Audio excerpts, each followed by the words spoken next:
So we're gonna name this video Guitar MILFs. Myths I'd like to find out more about. Now. But we didn't want to confuse the YouTube search engine. Right. So instead, Ian's gonna list off some of the most common guitar myths that I'd like to find more about now. That's right. And then we're gonna debunk them. Yes. First one is advanced lessons on YouTube. Or just advanced lessons. We get a lot of like requests, I suppose.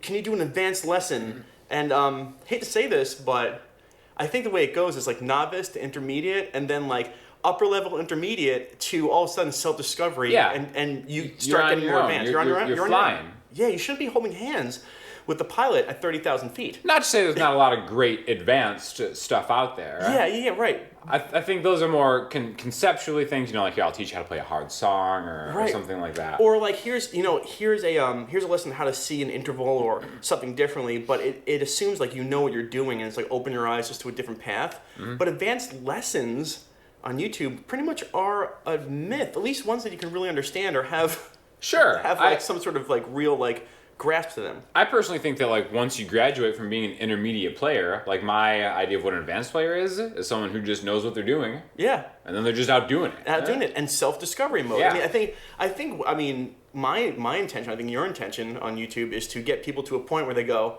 "Oh, I could fly on my own." Cool. Right? And then it's I'm not just regurgitating a song that I like, which is cool. A lot of people, that's their goal, and that's fine. Yeah. But to actually be able to play the instrument and like have a proficiency at it. And then go on your own. Break through that intermediate barrier into the advanced world. It's like we're raising kids, Sean. That's right. And then they turn 18, they go. And then like when a sub leaves, I have like an empty feeling. Yeah, it's like, I know. Yeah. But I know that I did my job. But advanced lessons are a myth. You can do it on your own. That's true. There you go. Myth. I'd like to find out more about. And we just did. And in the same vein, another one? Beginner jazz guitar. Beginner jazz. Can you teach me like a beginner jazz? It's like, no. I really can't.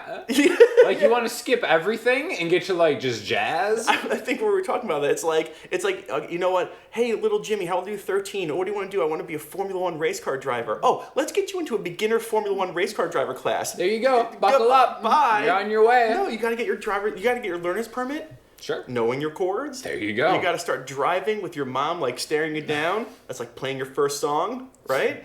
And then That's exactly what it's like. and then you keep going. And then when you want to get into Jazzville, you have to have a foundation of time. You can't just enter Jazzville. Yeah. No, absolutely the cop's going to stop you and be like, whoa, how many miles do you put in that car? You can't just enter Jazzville. Like, I don't really want to learn the major scale, but I would love to do just like nasty arpeggio licks all over the... No, that's not how it works. No, jazz is the upper echelon of like all theory and all guitar put into like one big, fishbowl and shake it up. And then improvising too, another hard thing to teach. You just got to get out there and just do it. Yeah, so beginner jazz lessons. Don't look, if you're looking for beginner jazz, you're looking in the wrong place. Just start learning how music and guitar work. There's a lot of great jazz lessons out there. Jens Larson. Yes. Give it up for him. And that's for when people are ready for it. For sure. Like when you're ready. Exactly. Go on the highway for the first time. Remember that? That was scary. Yeah. I got right off. I was like, did you really? Yeah, first exit. I was like, okay, enough for me. I was all about it. Really? I can see that. Let's take this highway. Yeah, you're just left-hand lane, like finger out the window. Yeah, 100%. Yeah, you were taking your beginner jazz lessons. No, he wasn't. Well, let's continue. That's another MILF.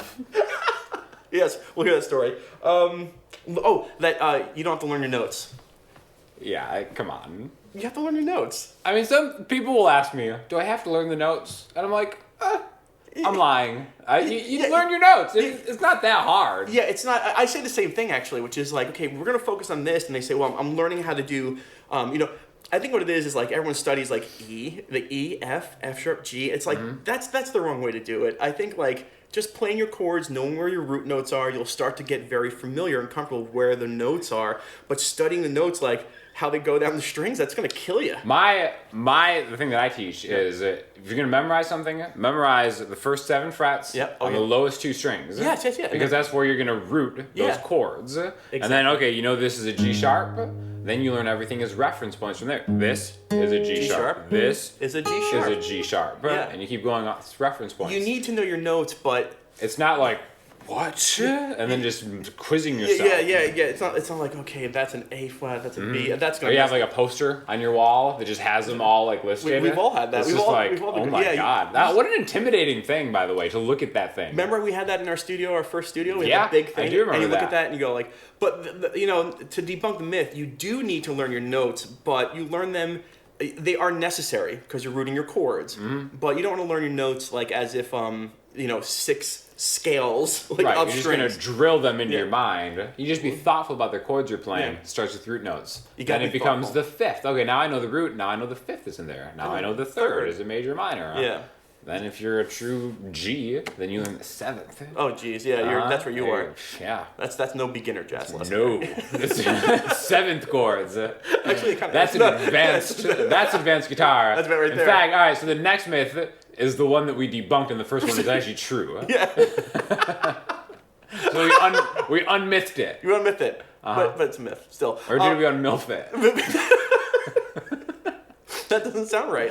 It really doesn't. No. The unmilf. The unmilf. We should. I'm not even gonna go there. No, we should just move forward. Yeah. But learn your notes. You do want to learn them, but not with like a hyperactive mindset. Yeah. Don't memorize them like they're vocab words like in your German Let class them come in to high you. school. Yeah, just thoughtfulness. Thoughtfulness. Very good. That's what it's all about.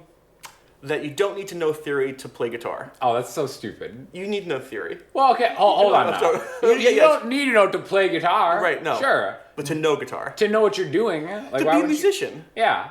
It comes from someone who played 10 years without knowing any theory I got you beat. at all. Like 13 years. Really? Yeah, right? It was a great experience. It is. I wish I would have started earlier. Right. Because it didn't change my playing. It improved my playing. Right. There's a difference between playing guitar and being a musician who chooses to play the guitar. Right. And we all start off playing guitar and we don't know theory. And then all of a sudden, and theory's allergic to us. Or we're allergic to theory. Like people talk about it and you're like, when you're young in guitar, Sure. and it's like, ugh. And then all of a sudden something happens, right? Just something happens and you start learning theory and you go like, man, I wish I knew this. Oh. So. And also, too, another myth about... Careful. Sorry? Another myth about learning theory in general is like how we perceive someone who knows their theory. Like someone who maybe it can't be like, like the sixth scale degree of C is A or whatever. To me, that's not what it's about. Like some players might not be able to verbally articulate the theory that they know, but they know it. Right. Okay? They might not be able to teach a master class on it or something, like verbally, but they know it. Not like you or me, we can teach them. It's like this sign up for his master class. So that's what right we now. do. Yeah, I got master class. Oh yeah, thanks. Thanks, Sean. No, but you're right. I think that's another problem. Is like a lot of people talk about music theory. They're in very intimidating ways. Like, oh, you don't know what the fourth suspended, and you're like, but couldn't even spell an augmented chord. yeah. Seriously, get out of my face. Yeah, whatever. It's not intimidating. I think learning it on your own terms. And realizing, like when you start learning some basic theory, things make a lot more sense. So you do need to know theory if you want to like literally own it. And no, there aren't guitar players who like have made it who don't know theory. Jimi Hendrix didn't know theory, Ian. Yeah, sure. Of course he did. Come on. It is all over his playing, like how he knew it. I mean, he probably didn't have a conversation like, all right, Mitch, no, I'm going to go to like a secondary dominant at this point, whatever. It's like, I'm going to raise the fifth degree. No, he knew what he was doing. Then he probably said to them like, okay, fifth fret, and just follow me the changes. He knew. Jimmy Page knew. Of course he did. Every guitar player knows. They know theory, and nobody, Stevie Ray, he knew theory. Clapton knows theory. And the thing is like it's easy for them to say as musicians like, oh, I don't know anything about theory. I'm gonna keep. Of course, I'm gonna keep the myth alive. They feed them. They fuel the myth. People on YouTube have fueled the myth. Yeah, how can anyone be as good as me? I don't know theory, and It's just amazing. It's magical. I'm a unicorn of guitar because I don't know what I'm doing yet. I know exactly. And everyone goes, but he doesn't even look at the guitar. Yeah. Because you practice without looking. Yeah, exactly. You practice playing without looking. The people who I'm not going to name names, but YouTube has a few of them that are like, music theory, like, you don't need it. Like, it's going to hurt you. Oh, I know. Like, I've seen teachers, like, actively saying that, and that's so destructive. Yeah. Because, again, like me, when I was starting out, I had a huge kind of issue with it because it just seemed daunting. Yeah. No one from my family is musical. I didn't even know any friends who play guitar, and it was such a different language at first to me that I was super intimidated by it. Yeah. So to be like, oh, you don't need it. And for people to like hear that, I think is like incredibly damaging. Incredibly. When it's not, once you have it explained to you, and I'm not saying we're even the guys that are going to explain it to you, like everybody learns differently, everybody picks it up from different areas, they pick up different pieces at a time. And then you make it your own. Yeah, whatever. And then you learn as much as you feel like you want to. You take like all the classical composers that have like been on this earth hundreds of years before us. They knew their theory. Yeah. They knew it really well, and like we still listen to their stuff. Like you hear it and go, it's amazing. Or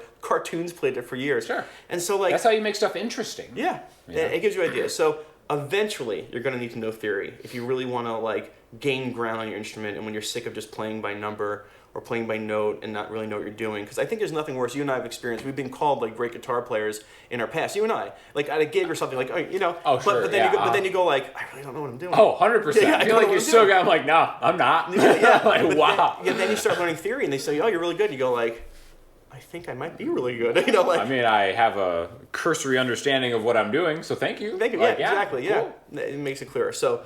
You're going to need to know your music theory. Definitely. Find someone that can explain it really well. Sure. And by the way, don't always think about it. Mess around. Mess You know around, what I mean? yeah. Great way to play it. Yeah, Don't think about the theory, just mess around. Myth, not on the list, that music theory helps you compose songs. And that's not really true. It doesn't write songs for you. Music theory will never write a song for you. You're going to write songs for what you hear here, but music theory is going to help you out when you get stuck. It's going to help you write a bass line. It's going to help you write a harmony, a melody, time signatures. There it is. It's going to help. Let's get on to our next myth that I'd like to find out more about now. String changing on guitar. Oh, yeah. Careful. It's going to poke your eye out. It's going to take your eye out. That's the last thing in the world. I've had more students say, like, where do I go to get my strings changed? I don't want to do it because I don't want to get hurt. And I'm like, you're not going to get hurt, and you got to do it yourself. I get this myth, though. I totally understand. I remember the first maybe 100 times I put a high E string on here, tuning into it, it's like, oh, God. Yeah. There's no way. No. Yeah, it's so tight. No. Yeah. I have to look, but I know. Oh, my God. Yeah. Yeah. Hasn't happened. Never. No, you're not going to poke your eye out. I did once. I think the worst thing you're going to get when changing your strings is when you freshly cut your string here and you touch that fresh cut and it pokes your finger like a blood test. Has that happened to you? Oh, for sure. Yeah, that's why I make sure you snip this bad boy as close as you can get, because these things are so sharp. Yeah. They are. Oh, yeah. I mean, but they get you. But a string's not going to take your eye out, and you're not going to hurt your guitar from learning how to change your strings. So I'm sure there are plenty of tutorials on this YouTube thing that we were on how to change your strings. Don't be afraid to do it. You're not going to screw your guitar up. And if by chance you screw your guitar up, then you take it to the place you would have gotten your strings changed. And you remember that we have no liability for any of this, by the way, in case you do take your eye out. True. Maybe it has happened. Yeah. Okay. Somebody unmyth us. By leaving a comment below, you agree to the terms and services of this video. All right, on to our next myth to be busted. That you need. Well, how do we address this? Like picks, like the world of picks, and that you need a certain pick to play guitar. This is all right. This is kind of comes down to the notorious pickiness of guitar players. Yeah. I don't know if you're the right person to be asking about this. Because I don't give a hoot. Because you take anything. I will play anything. Like absolutely anything. I don't even know what this is. Like that is, but the thing is though, that's still technically a guitar pick. Yeah. Like you can just pick up anything off the ground. No, I will never. Twigs, leaves, whatever. You're such a man of because nature. I live in the woods. Anything. You know, an oak leaf makes a really good. It really does. A full-bodied bottom on that. Yeah. The worst is never play with a quarter. You know how many times you go to play with a quarter? Oh yeah. It sucks. It sucks. But continue about picks. A little bit too much gets made of it. Yeah. I think it does. Now I have picks that I prefer. Yeah. You know, I like the grippy ones and I like the jazz 3 shapes. Doesn't mean I need to play with one of those. I've had wooden picks given to me. I've had super high end, like crazy acrylic picks. I've had these picks. You know, in my honest opinion, I think the only thing that you should worry about is how the thickness feels at first. Okay. Like, you don't want it to be too bendy. You want to have some firmness. You were plucking a string. But after that, find whatever ones you like to hold. Now, keep in mind, we're talking more about from a beginner standpoint, like, which pick do I need? Yeah. Like once you try a bunch out, I would say most players find one they like and they stick with it, which is fine because they do have differences, for sure. And it's their comfort level. Yeah, but this is more geared towards, like, when you're a beginner, just try a bunch of picks out. It doesn't really matter. Try a pick. If you find one you like, stick with it. Something generally that same shape and size. I can't imagine a guitar, like, store employee being like, you're going with those picks? Really? Like, you know, like if that Like, happened, ooh. I would really spit in their face of anyone. I'd be like, how dare you? Because like it's what you like. It's what you like. So there's no. If there was a guitar pick that made everything sound better, don't you think we'd all have them? No. You know, right? Mm-hmm. So they're called gravity picks. Is that what they're called? Actually, I kind of like those. Yeah. What are they? Oh, gravity picks? Never had them. I'll show you. I like the star picks, the ones that have the little holes so my fingers can touch and hold on. I like those. Yeah. How about gator grips are where it's at for me? Oh yeah, those things. They feel like a cat tongue. Plus, I it's like fun those. that there's an alligator on it for me. Yeah, That's fun for me. It's like your little Lacoste. Yeah, sure. Sure. Uh-huh. Yeah, It's my guy. It's your guy. Every time. So whatever pick you like that you play with is fine. There's no pick that's going to make you better or worse when you begin. It's just what feels really good. How about the picks you're born with, people? I can't do that stuff. Yeah. Well, I mean, neither Andreas can. Yeah, he's That's nasty a with that. monster. Yeah. On to our next myth, which is Sean, do you know? Here's the myth. You need to get that $4,500 guitar. Oh, if you want to be good. That's a little pricey. Yeah, but you need it. If you say so, master. Yeah. Oh, you mean guitar salesman? No. But you don't need an expensive guitar at all. Expensive gear in general. Yeah. It's great. Sometimes have features that, whatever. Not necessary. Not necessary. I mean, if you're starting guitar, you're gonna buy. I always say around $250 for your for your first guitar, because usually that's not gonna fall apart. Okay. And it's a low quality, and as you learn, you start to develop what kind of pickups you like, what kind of neck you like, and then you go from a $500-600 guitar. Sure. And then after that, like once you get good, that's up to you to see how much money you can sneak away from your wife. Yeah, this guitar only cost me like $45. Yeah. Well, it says American made. Yeah, but it was like stale. Yeah, it's cool. It's given away. Fell off a truck or something. Yeah, I don't know. Some story behind it. You don't want to get into it. Yeah. It's an interesting one, but I think the thing that comes down to is like, okay, so right now, if I were to play like a Squier Strat into like the oldest Line 6 amp, I would sound infinitely better than myself 10 years ago playing a custom shop deluxe Strat into like a boutique Mesa, whatever. Yeah. As you get better, your tone improves. The guitar doesn't improve, your tone improves. It's funny you say that. I mean, I'm guilty of this. I'm sure you're guilty of this. I'm sure everyone is guilty of this. You walk into a guitar shop, right, and you've been playing for 2 or 3 months, and you just pick up the $3,000 acoustic, hoping that you're gonna all of a sudden be like that idea, like oh my god, it's happening. But really, you're like the missing ingredient has been found. Yeah, really, it's like really, this is $4,000. Okay, how much is that one? And it looks exactly the same as the $100 guitar. Yeah. That's something but it's also something that is hard to see the finish line when you're a beginner. Yeah, yes, it is. Because it's like, all right, I kind of suck right now. The idea that like your hands are going to improve to make the same instrument sound better is kind of an abstract idea. Yeah, it is. Honestly, it's true. But your feeling does get better. Yeah, but it's true. Your tone just improves. You don't need a super expensive guitar to rock. But definitely get a super expensive guitar because they're cool and it's fun to just get into the gear aspect of it. Get bragging rights. Yeah, for sure. Of course, that's not a myth. But you don't need it. True. All right. This is the last one, Sean. Last myth? I think so. For now. Until this, video gets like 1.2 million views on this video, and then we need to do hot guitar myths I'd like to find out more about. Hot Ready Guitar Milfs Part 2. hot and ready. That's like a pizza thing, right? Yeah. I thought Here's our last myth. Adjectives are great. What? Yeah, all right. That my hands are too small. My hands are too small. I can't play bar chords. I have to modify my chords. Yeah. Guys, it doesn't get more short and stout than this. It's like the camera does not do justice what I'm looking at. Let me get a quarter for scale. You have to work at it. Your hands stretch. I mean, your hands stretch. Your fingers the skin gets tighter on your fingertips, and everybody, I play, and the fingers just fold over. Yeah, that's gonna happen. Like it's gonna have you. It's called practice. The more you practice, the more your hands. You can do bar chords. Yeah, you can do bar chords. You have to. Anybody can do it. Anybody can do bar chords. You know what? I said I would never tell this story, and I'm gonna tell it live in front of. Oh, great! Hundreds of thousands of people. I can't wait. All right. I had a 11-year-old student, tiny hands, okay? Okay. And played bar chords. First lesson on bar chords. I say, okay, this is a bar chord, and I give her the fingering like this, right? And she goes,